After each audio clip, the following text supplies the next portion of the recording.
안녕하세요. 모아이입니다. 지난번에 류시안의 책 성숙한 어른이 갖춰야 할 좋은 심리 습관점 반부를 다뤘는데 정말 많은 분들이 좋아해 주셨어요. 감사합니다. 사실 이 책 전반부만큼이나 후반부가 너무 좋아서 그냥 넘어갈 수가 없었거든요. 그래서 오늘은 드디어 후반부를 들고 왔습니다. 살면서 한 번쯤은 꼭 들어야 할 이야기들이니까 끝까지 함께 해주세요. PART 3편견에 휘둘리지 않는 연습. 우리의 상식과 직감이 사실은 편견일 수 있다. 여러분, 이런 경험 있으신가요? 처음 만난 사람인데 왠지 모르게 싫다거나 뉴스를 보다가 저 사람들은 원래 저래라고 단정 짓는 순간 말이에요. 우리가 평소에 당연하다고 여기는 상식들, 그리고 그 순간의 직감들. 사실 이것들이 편견과 고정관념에서 비롯된 오판일 가능성이 굉장히 높습니다. 문제는 한 번 생긴 편견은 고치기가 정말 어렵다는 거예요. 그리고 이 편견은 새로운 사람을 이해하는데도 건강한 인간관계를 맺는데도 계속 걸림돌이 됩니다. 그렇다면 편견에서 벗어나려면 어떻게 해야 할까요? 책에서는 세 가지를 제안해요. 첫째, 나와 다른 배경을 가진 사람들과 친구가 되는 것. 비슷한 사람들끼리만 어울리면 세상이 그 범위 안에서만 보이게 돼요. 전혀 다른 삶을 살아온 사람과 대화 한번 나눠보면 내가 얼마나 좁은 시야로 세상을 봤는지 깨닫게 됩니다. 둘째, 사람과 사건과 사물에 대한 호기심을 잃지 않는 것. 저 사람은 저렇겠지라고 단정 짓기 전에 조금 더 궁금해하는 태도를 갖는 거예요. 셋째, 여행입니다. 낯선 문화, 낯선 사람들과의 직접적인 만남은 우리 뇌에 새로운 회로를 만들어줍니다.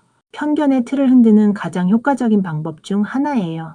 무지를 인정하는 용기가 진짜 슬기다. 실패했을 때, 기대와 다른 결과가 나왔을 때 우리는 어떻게 반응하나요? 대부분은 빠르게 이유를 찾고 결론을 냅니다. 내가 운이 나빴어. 저 사람 때문이야. 원래 안 되는 거였어. 하지만 책에서는 이렇게 말해요. 성급하게 결론 내리지 마라. 대신 먼저 자기 자신에게 세 가지 질문을 던져보라고요. 첫 번째 질문, 지금 내 기분이 어떤가? 지금 내가 느끼는 감정이 뭔지를 먼저 파악하는 거예요. 그리고 여기서 중요한 건 단순히 기분을 확인하는 게 아니라 왜 이런 기분이 드는지 그 이유를 파고드는 겁니다. 두 번째 질문, 정말로 최선을 다했는가? 이게 좀 불편한 질문일 수 있어요. 하지만 정직하게 스스로에게 물어봐야 해요. 혹시 어딘가에서 대충 넘어간 건 없는지. 세 번째 질문, 이 상황이 나 말고 다른 사람에게 일어났다면 나는 어떻게 봤을까요? 이게 정말 강력한 질문이에요. 내가 당사자일 때는 보이지 않던 것들이 제3자 시점으로 바꾸는 순간 선명하게 보이거든요. 자신의 무지를 인정하고 모른다고 솔직하게 말할 수 있는 것. 이게 약함이 아니라 진짜 슬기라고 책은 말합니다. 몸이 마음을 속이게 두지 마라. 이거 아시나요? 우리가 배가 고프면 더 화가 잘 나고 잠이 부족하면 더 예민해지고 몸이 피곤하면 세상이 더 부정적으로 보입니다. 심리학에서는 이걸 신체적 영향이라고 불러요. 문제는 우리가 이 순간 몸의 상태가 감정에 영향을 주고 있다는 걸 모른 채로 잘못된 판단을 내린다는 거예요. 나는 진짜 화가 난 거야 라고 생각하지만 사실은 밥을 못 먹었거나 잠이 부족한 것일 수 있거든요. 그래서 책은 이렇게 말합니다. 잠시 멈춰라. 그리고 몸의 이야기를 들어라. 냉정하게 진짜 원인을 찾을 줄 알아야 한다고요. 내 감정의 배후에 신체적 원인이 있는 건 아닌지 먼저 체크하는 습관을 갖는 거예요. 마음을 따르되 머리를 써라. 직감. 이게 언제나 오를까요? 꼭 그렇지는 않아요. 하지만 그렇다고 완전히 무시해도 안 돼요. 책은 이렇게 정리합니다. 직감은 참고하되 자각을 더해라. 어떤 판단을 내릴 때 마음의 소리에 귀를 기울이는 건 좋아요. 하지만 동시에 머리를 써서 이 직감이 어디서 온 건지, 혹시 편견이나 감정의 영향을 받은 건 아닌지를 점검해야 합니다. 마음과 머리, 이 둘이 함께 작동할 때 비로소 좋은 판단이 나옵니다. SNS를 보면 가끔 이런 사람들이 있어요. 정의를 외치지만 결국 남을 공격하고 상처 주는 사람들. 자신은 옳다고 믿지만 실제로는 분노를 배출하는 창구로 타인을 이용하는 경우요. 책에서는 이 부분에서 아주 실용적인 방법을 하나 제안합니다. 마음속의 감정을 글로 적어보라. 특별히 복잡하게 분석할 필요도 없어요. 그냥 지금 내 감정을 종이에 쓰는 것만으로도 부정적인 감정을 정리하고 몰아내는데 큰 도움이 됩니다. 글을 쓰면서 스스로를 돌아보게 되거든요. PART 4 필터 버블에서 벗어나는 연습. 친구가 많아도 여전히 외로운 이유. 외로움은 외향적 성격과 관계없다. 외로움은 유의미한 교류가 있느냐 없느냐와 더 직접적으로 연결되어 있어요. 수십 명이 함께 있어도 표면적인 이야기만 나눈다면 우리는 충분히 외로울 수 있습니다. 그렇다면 해결책은 뭘까요? 타인을 이해하려는 끊임없는 노력이에요. 수시로 안부를 묻고 나의 이야기도 나누고 서로 간의 비밀을 줄여가는 것. 외로워지기 싫다면 먼저 내 마음을 여는 게 먼저입니다. 나를 즐겁게 만드는 일에 집중하라. 대인관계 예민함 극복법. 심리학자 엘리노어 그린버그가 제안하는 방법인데요. 대인관계에 예민한 분들이라면 특히 주목해 주세요. 책에서는 무려 9가지를 제안합니다. 하나, 다른 사람과 이야기하기 전에 먼저 자신에게 말해주세요. 너는 멋져. 충분히 좋아할 만한 사람이야. 스스로에게 용기를 불어넣는 것부터 시작해요. 둘, 주변 모든 사람의 말 한마디, 눈빛 하나에 일희일비하는 건 너무 피곤한 일 아닌가요? 솔직히 우리는 남들의 생각을 일일이 신경 쓰며 살 필요가 없어요. 셋, 누군가의 행동이나 말이 나를 향한 것이라고 어떻게 확신할 수 있나요? 상황은 생각과 정반대일 수 있어요. 쓸데없이 상상의 나래를 펼치지 마세요. 넷, 말실수로 지적받았다고 해서 이를 확대 해석하지 마세요. 그건 그 순간의 실수일 뿐이에요. 다섯, 설령 상대가 정말 고의로 나를 괴롭히고 있다 해도 세상이 나를 중심으로 돌아가지는 않아요. 사람 사이에는 엇박자가 날 때도 있는 법이에요. 여섯, 대부분의 사람들은 나를 공격하는 게 아니라 일에 초점을 맞추고 있어요. 인신공격처럼 느껴져도 사실은 업무나 상황에 대한 이야기일 가능성이 훨씬 높아요. 일곱, 초조함과 불안함 때문에 마음을 열지 못하고 그 때문에 좋은 인연과 기회를 놓친다면 너무 아깝지 않나요? 8 앞에 7가지가 잘 안 된다면? 그럼 상대방의 입장에서 생각해 보세요. 왜 저 사람이 나를 그렇게 대하는지 내가 고칠 부분은 없는지를요. 9. 마지막으로 내 인생의 목표를 수시로 떠올리세요. 내가 이루고 싶은 것, 소중히 여기는 것들에 집중하다 보면 남의 눈치 보느라 소비할 에너지가 줄어들어요. 자신의 삶에 조금 더 친절해지는 것, 그게 대인관계 예민함을 극복하는 첫걸음입니다. 당신이 꼭 알아야 할 우정 공식. 친해지고 싶은 사람이 있다면 복잡하게 생각할 필요 없어요. 책에서는 이렇게 말합니다. 그냥 자주 만나세요. 특별한 걸 하지 않아도 돼요.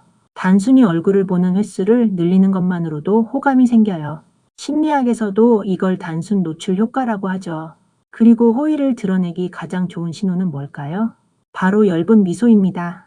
억지로 환하게 웃을 필요도 없어요. 작은 미소 하나가 상대에게는 큰 따뜻함으로 전해져요. 바른 마음가짐이 만드는 인복. 인복, 좋은 사람들이 주변에 모이는 것. 이게 타고나는 거라고 생각하시나요? 아니에요. 책에서는 인복은 소소한 교류 속에서 차곡차곡 쌓여가는 것이라고 말해요. 하루에도 수백 번 우리는 마음을 다스릴 기회를 마주해요. 누군가와 눈이 마주치는 순간, 엘리베이터에서 마주치는 순간, 카페에서 주문하는 순간들. 내가 바라보는 세상이 선의로 가득하다면 사람들도 자연스럽게 나를 좋아하게 됩니다. 책은 이렇게 마무리해요. 부침성이란 티셔츠를 입고 얼굴엔 미소를 머금은 채 문을 나서라. 멋지지 않나요? 인복을 높이는 대화법. 몇 가지 간단한 대화 습관을 소개할게요. 사람들과 자주 얼굴을 대면하세요. 볼수록 정이 쌓입니다. 이야깃거리를 만들 때 소문은 화제로 삼지 마세요. 대화할 때는 스마트폰을 잠깐 내려놓으세요. 이것만으로도 상대는 존중받는 느낌을 받아요. 상대의 사소한 것들을 기억하세요. 생일 좋아하는 음식, 요즘 관심사 같은 것들. 긍정적인 소문이 사자가 되세요. 그 사람 칭찬을 다른 데서도 해주는 것. 이게 진짜 강력합니다. 칭찬은 기술이에요. 연습하면 누구든 잘할 수 있어요. 유머는 타고나는 게 아니라 연습하는 것. 유머 감각은 타고난 사람만 갖는 게 아닙니다. 책에서 소개하는 유머의 기술 몇 가지 공유할게요. 남을 놀릴 때는 상대의 장점을 공략해서 칭찬인 듯 칭찬 아닌 농담을 던지세요. 그리고 자신의 약점을 자조적 유머로 승화할 줄 알면 사람들과의 거리가 훨씬 좁혀져요. 스스로를 비하하는 게 아니라 가볍게 웃음으로 풀어내는 거예요. 거기에 자기 반성 능력을 더하면 더욱 좋아요. 단순하게 나는 왜 이런 감정이 드는 걸까? 라고 자주 물어보는 것. 자기를 헐뜯는 게 아니라 나를 이해하는 과정이에요. 활짝 핀 꽃처럼 사람들의 이목을 끄는 법. 마지막으로 책이 전하는 가장 따뜻한 메시지예요. 마음의 평온을 찾는 것. 이게 내 주파수를 조정하는 데 가장 중요합니다. 생각을 정리하고 감각을 열면 새로운 경험과 기회들이 보이기 시작해요.